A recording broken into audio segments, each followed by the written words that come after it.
Всем привет! Меня зовут Вика. Давайте посмотрим новый расклад Таро для мужчин. Какую же женщину тянет к вам? Как всегда, настраивайтесь на расклад.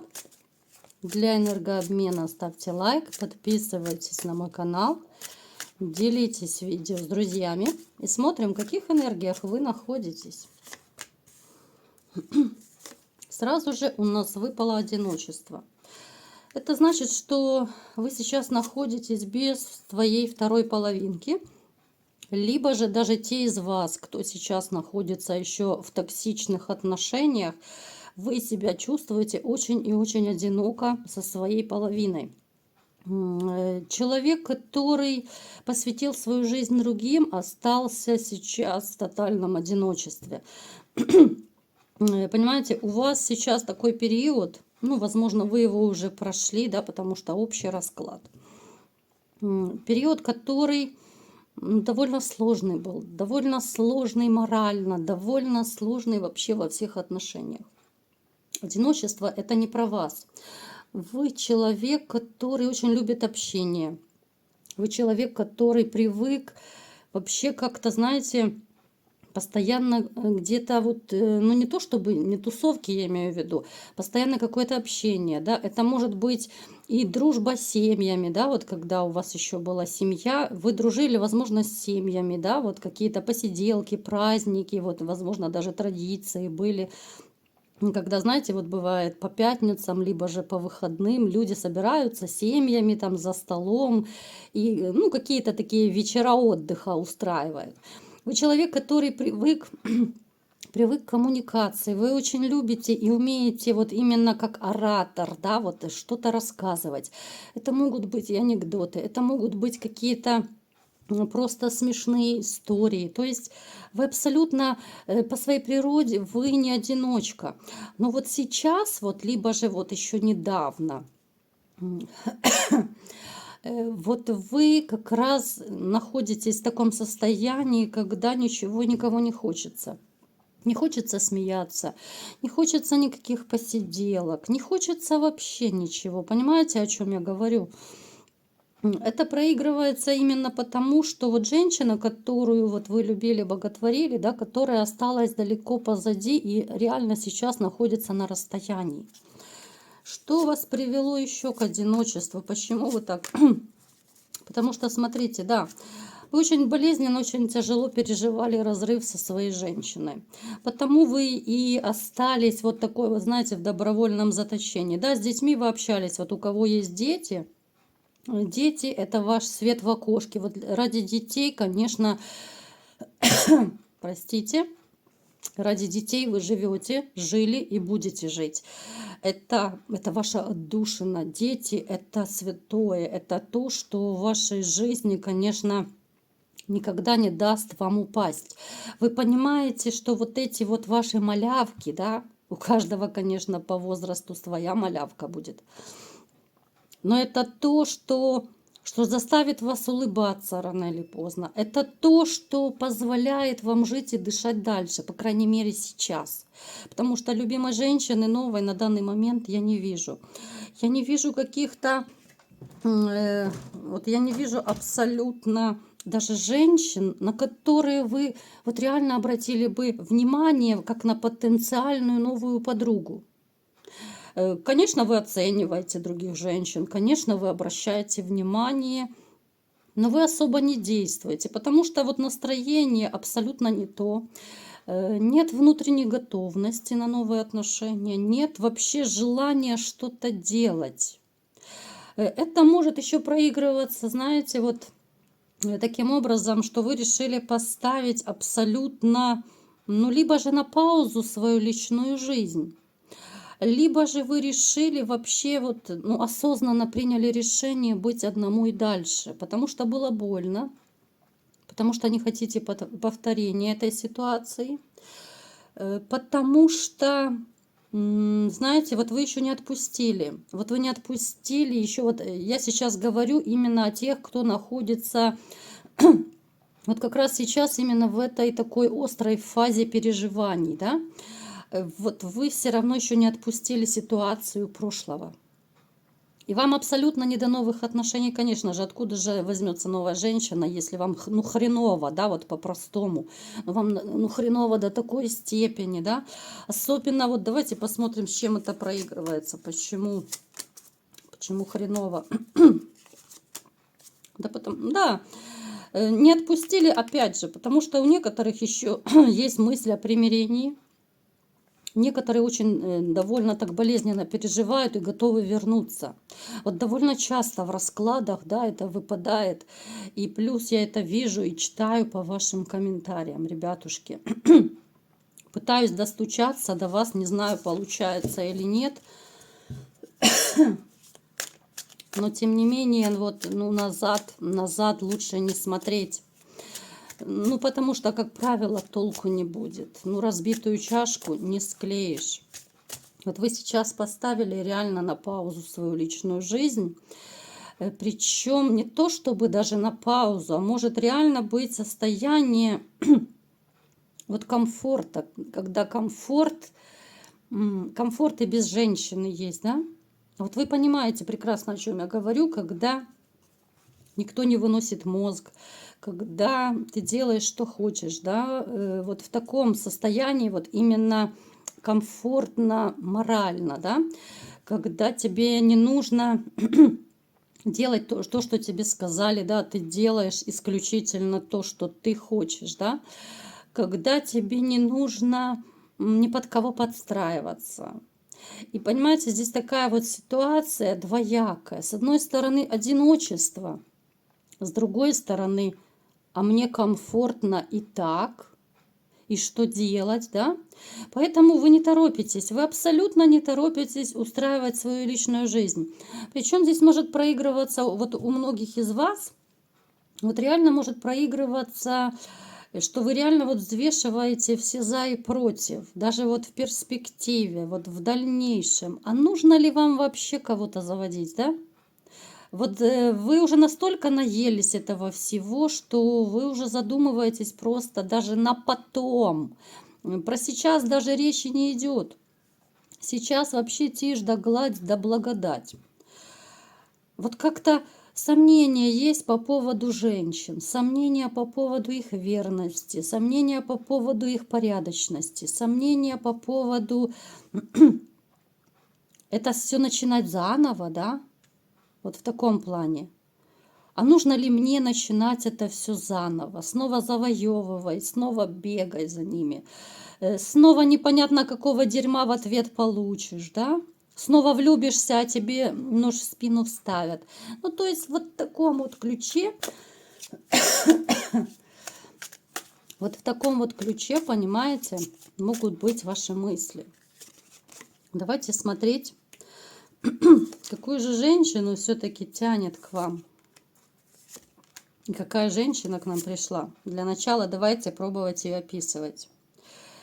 Этой женщине довольно плохо было. Она прошла очень тяжелый период. Какой-то период она вообще даже не общалась с мужчинами. У нее был довольно тяжелый то ли, ну, развод, разрыв, да, смотря какие отношения у нее были. Здесь абсолютнейший зима и гололед у нее в душе. Она такая, знаете, она довольно моложавая. Она моложе вас однозначно. Но, тем не менее, какой-то период она вообще не была в отношениях вот после той боли, которую причинили. В этом, в принципе, у вас может проигрываться даже одинаковая ситуация. Этой женщине, знаете, вот достался в свое время мужчина довольно такой эмоционально холодный. Это может быть диктатор, это может быть, ну, даже тиран в каком-то смысле. Это мужчина, который довольно много и часто делал ей больно, возможно, унижал, возможно, оскорблял. Ну, то есть, знаете, вот после него, вот она, вот реально, она закрылась, она не хотела вообще никого, ничего, да. Какой-то период ей понадобился для того, чтобы немножко так прийти в себя. Что еще про нее расскажут?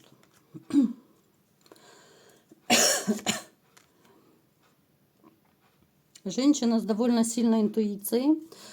Возможно, даже она обладает какими-то магическими способностями, но она ими, ну, я бы не сказала, что она пользуется, потому что она их, в принципе, ну, не развивает. Она не развивает их, потому что, ну, как-то это ей то ли не интересно. Она может знать, что она обладает такими вот способностями, но она не развивает. Как-то вот, ну, это не ее стезя. Пусть это вас не пугает абсолютно. Да, вот видите, у нее были кардинальные перемены в жизни, когда вот жизнь, казалось бы, остановилась. Вот она тоже сама себя вытягивала. То есть у вас период одиночества, и у нее точно так вот было какое-то, ну, как будто, знаете, вот добровольное затворничество, что ли. Вот она настолько человек очень такой, ну, я не скажу, что она белая и пушистая, но уже очень тяжело она это все переживала, что реально вот на какой-то период просто крест поставила на себе, на личной жизни. Знаете, вот, как говорят, ходишь как зомби просто, зазомбированный, когда тебе никого ничего не хочется. У некоторых бывает, знаете, вот лежишь просто на диване и смотришь в одну точку. Да, кто-то в стену лежит, смотрит, кто-то в одну точку смотрит. То есть вот такой депрессивный период у нее был. Так, это женщина, которая очень хочет, на самом деле, вот она на самом деле очень хочет любить и быть любимой. Она очень хочет семью, она очень хочет быть в паре. Это женщина, которая, знаете, она не будет показывать и выпячивать свои чувства. Вот она не наглая. Вот она абсолютно не наглая, она очень даже, ну, я бы сказала, вот скромная даже. Вот в каких-то своих даже мыслях, в своих каких-то проявлениях. Она довольно такой скромный человечек. Просто да, судьба у нее была очень и очень непростая. Мы с этой женщиной, конечно же, общались. Какой-то период, да, вот когда уже после ее расставания прошел, когда вот как-то, ну, страсти у нее поулеглись, когда она немножко так подуспокоилась, поняла, что она готова к новым отношениям. Возможно, кто-то из вас переписывался с этой женщиной. Возможно, это были общения в жизни. Я вот не буду, да, вот конкретизировать, где и кто с кем, потому что, ну, реально вас тысячи, а ситуаций может быть довольно много. Поэтому у каждого это будет, конечно же, проигрываться по-своему. Поэтому вы общались с этой женщиной однозначно. Она вам, в принципе, тоже понравилась как женщина, да, вот симпатия у вас была. Вы, возможно, отметили, кто-то внешность отметил, что, знаете, вот как обычно бывает, какая симпатичная женщина, да, вот подумали, либо же какая хорошая, да, вот вы с ней общались, возможно, вам понравилось само общение с ней, вот какая-то отдушина, возможно, была, да. Бывает, довольно часто общаешься вот с человеком, и ты понимаешь, что это как будто твоя родная душа. Вот ты настолько вот на одной волне с человеком, да, что ты понимаешь, как тебе классно, ты готов ночи напролет просто разговаривать, либо же просто переписываться, да. Вот так было с этой женщиной. Давайте посмотрим, все-таки уточним, что вас еще покорило. Вот смотрите, вас также еще могло зацепить, что у вас, вот, ну, я думаю, это в разговоре вы, конечно, узнали, что у вас есть, ну, что-то общее, да, вот она вам рассказала и о своей жизни, да, вот как ей тяжело было. То есть здесь такие вот, знаете, своего рода точки соприкосновения у вас нашлись. Вы поняли, что это ваша, ну, реально такая вот родная душа. У вас, знаете, вот с ней, у кого-то, возможно, даже вот начало какой-то такой общей симпатии. Вот, да, двойка кубков, она всегда говорит о том, что это самое начало. Это начало отношений, это начало симпатий, это период, когда люди вот именно присматриваются друг к другу, когда еще страсти не кипят, не бурлят, да. Но эту женщину, вот ее тянет к вам и тянет вот по-настоящему. Давайте вот уточним, почему ее тянет, что ее привлекает в вас, да? Посмотрите, вот вы снова выпали императором, да? Но это не удивительно. Император это мужчина довольно сильный, в чем-то даже властный. Это мужчина, который хорошо стоит на ногах. И это абсолютно не говорит о каких-то ваших вот финансах. Это не говорит, что император обязательно должен быть там олигархом. Нет. Запомните, ребятушки, император – это мужчина, который уверен в себе. Это мужчина, который уверен в своих каких-то вот возможностях, в своих начинаниях, в своих жизненных целях, да? Можно иметь 3 копейки в кармане, но ты в себе настолько уверен, что ты понимаешь, что да я завтра пойду, вплоть до того, что я буду вагоны разгружать, но я заработаю эти деньги, да?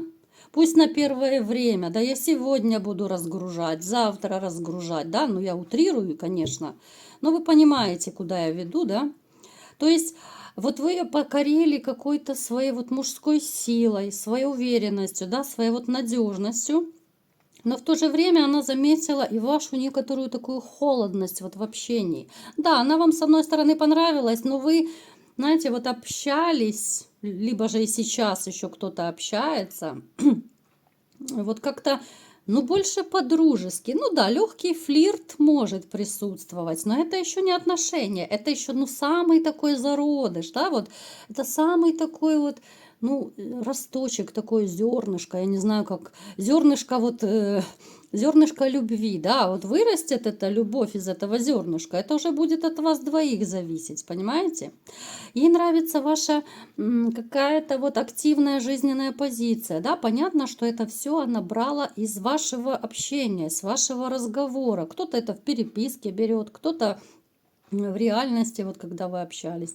И она поняла, что ну, от вас исходит ну, какая-то энергетика вот надежности. Вот ей настолько нравится вот именно ваша надежность. Так что, ну вообще, в принципе, ребят, я вам уже говорила как-то не раз, что многие женщины, как правило, чувствуют мужчин. Вот чувствуют так же, как вы, женщин, чувствуете, точно так и мы вас чувствуем. Ну, тем более, если женщина хоть немного дружит с мозгами, то разбирается в мужчинах, ну, просто на раз-два. Понимаете, она вот, она, как говорится, собаку съела уже вот в своих отношениях. Поэтому вот она увидела в вас человека, с которым можно строить именно семью, человека, с которым можно строить именно серьезные отношения, и вы потому, ну, так приглянулись. Давайте-ка посмотрим, что все-таки может у вас выйти, да, вот напоследок, а то мне тяжеловато разговаривать, ребятушки, уж простите, потерпите, что у вас выйдет или не выйдет. Вот это будут, знаете, отношения сначала, это будут очень легкие отношения ваши. Даже это отношениями не назову, это скорее вот, ну, какое-то реальное общение. И неважно, это в интернете, не в интернете. Вы, знаете, будут периоды вот с ней, то пообщаетесь, то как-то вот на нет сойдет общение по той или иной причине. У каждого какие-то свои проблемы появятся, свои дела, свои заботы. Тем более, что ну вот вы очень осторожничаете, да, вот я не скажу, что вы будете сейчас в омут с головой прыгать вообще в любые отношения. Вы будете очень осторожничать. Через какое-то время вы снова будете общаться. Вот будете общаться с ней однозначно. Но вот единственное, что страх, да, вот страх вы во всех женщинах видите вот эту вот королеву Пентаклей, да, которая очень часто приходит к нам на расклады.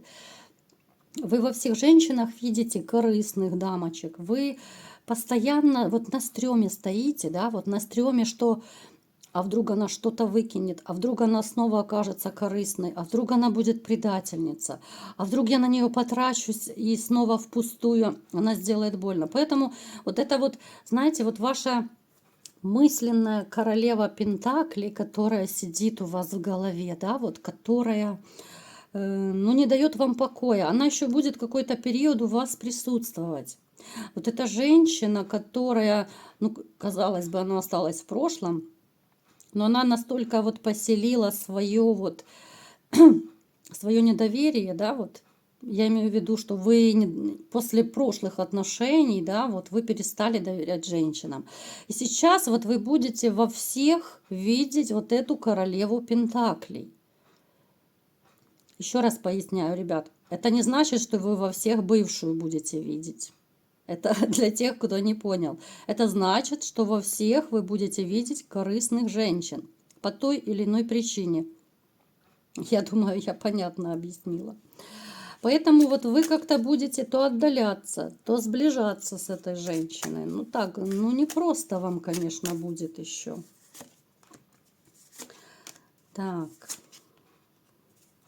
Нет, здесь все будет хорошо. Вот когда, знаете, вот тарологи знают, когда выпадает в раскладе туз пентаклей, расклад можно заканчивать, потому что это считается вообще самая лучшая карта, которая только может быть в колоде. Это и шанс, это успех, удача, любовь, да, то есть это, ну, это счастье, это все, что можно только придумать именно на позитиве. То есть с этой женщиной у вас все может сложиться, все получиться. Вот она ваш шанс в жизни на устройство своей личной жизни. Это будет зависеть исключительно от вас. Причем вы какой-то период будете бороться со своими чувствами. Вы поймете, что вы начнете влюбляться в нее. Вы какой-то период еще поборетесь сами с собой, но потом плюнете и решите, ну так, в омут с головой по такому вот плану. Понимаете, потому что уж слишком сильно вам надоело одиночество, ну, либо же надоест.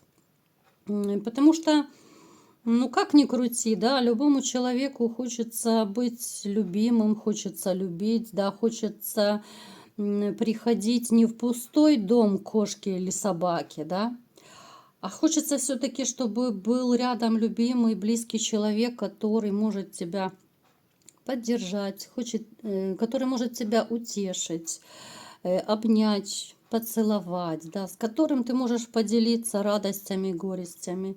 То есть вот такие вот, казалось бы, банальные человеческие ценности, но они все нам так нужны, да?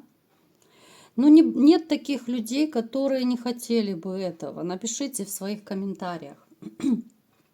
Потому что когда человек, знаете, вот когда я слышу, что кто-то из людей, и неважно, мужчина или женщина, когда говорят, что все, я больше не хочу влюбляться, буду один и так далее, да, вот, ну, в таком роде какие-то высказывания, то я понимаю, что человек пережил, ну, реально глубокую психотравму. Это могло быть предательство, обман какой-то, ну, то есть ситуация, которую человек довольно тяжело переживал. Поэтому так и говорит, это, ну, своего рода защитная реакция. Поэтому, ребятушки, шанс у вас будет с этой женщиной. Она думает о вас, ее тянет к вам, да? Как бы вы ни брыкались, да, как бы вы ни отдалялись, но все равно все-таки наши инстинкты, наша человеческая природа, она возьмет свое. И ваш шанс в жизни на ваше личное счастье, конечно же, появится. Поэтому настрой на позитив. Все у вас будет потрясающе. Вы знаете, что я всегда вот стараюсь искренне вам все желать. Хоть немножечко и хриплю сегодня, уж простите, да, за мой такой голос, но тем не менее. Хочется пожелать вам всем простого человеческого счастья, чтобы вы наконец перестали грустить, страдать, чтобы вы наконец вот влюбились как мальчишки. И на этом закончим. Вот такой был расклад. Кому понравился, ставьте лайк, подписывайтесь на мой канал, делитесь видео с друзьями. И всем пока!